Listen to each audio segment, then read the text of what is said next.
मीरपुर बटोरे में ज़हरीली मच्छी खाइण सबबि 2 ॼणा फ़ौत ऐं 25 ॼणा बेहोश थी विया।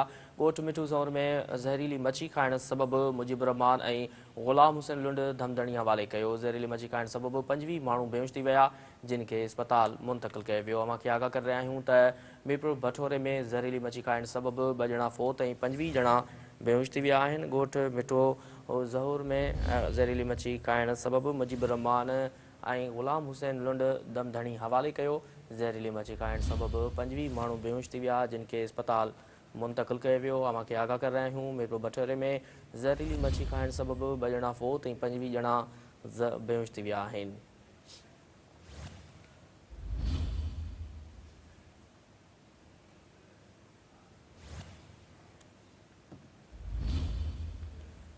ॻोठ मिठू ज़ौर में ज़हरीली मच्छी खाइण सबबि मुजीबुर रहमान ऐं ग़ुलाम हुसैन लुंड दमधणी हवाले कयो। ज़हरीली मच्छी खाइण सबबि 25 माण्हू बेहोश थी विया, जिन खे इस्पताल मुंतक़िल कयो वियो।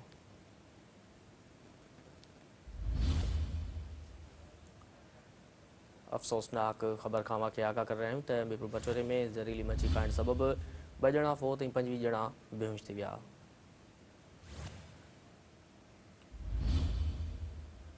ॻोठ मिठू ज़ौर में ज़हरीली मच्छी खाइण सबबि मुजीबुर रहमान ऐं ग़ुलाम हुसैन लुंड दमधणी हवाले कयो।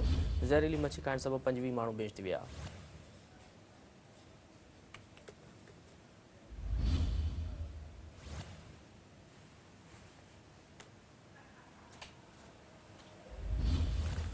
अहम ख़बर खां अव्हां खे आगाह करे रहिया आहियूं त मीरपुर बटोरे में ज़हरीली मच्छी खाइण सबबि 2 ॼणा फ़ौत ऐं 25 ॼणा बेहोश थी विया आहिनि। ॻोठ मिठू ज़ौर में ज़हरीली मच्छी खाइण सबबि मुजीबुर रहमान ऐं ग़ुलाम हुसैन लुंड दमधणी हवाले कयो।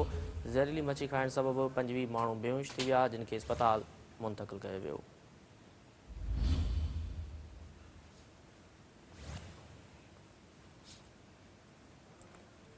अफ़सोसनाक ख़बर खां अव्हां खे आगाह करे रहिया आहियूं त मीरपुर बटोरे में ज़हरीली मच्छी खाइण सबबि 2 ॼणा फ़ौत ऐं 25 ॼणा बेहोश थी विया। ॻोठ मिठू ज़ौर में ज़हरीली मच्छी खाइण सबबि मुजीबुर रहमान ऐं ग़ुलाम हुसैन लुंड दमधणी हवाले कयो। ज़हरीली मच्छी खाइण सबबि 25 माण्हू बेहोश थी विया, जिन खे इस्पताल मुंतक़िल कयो वियो।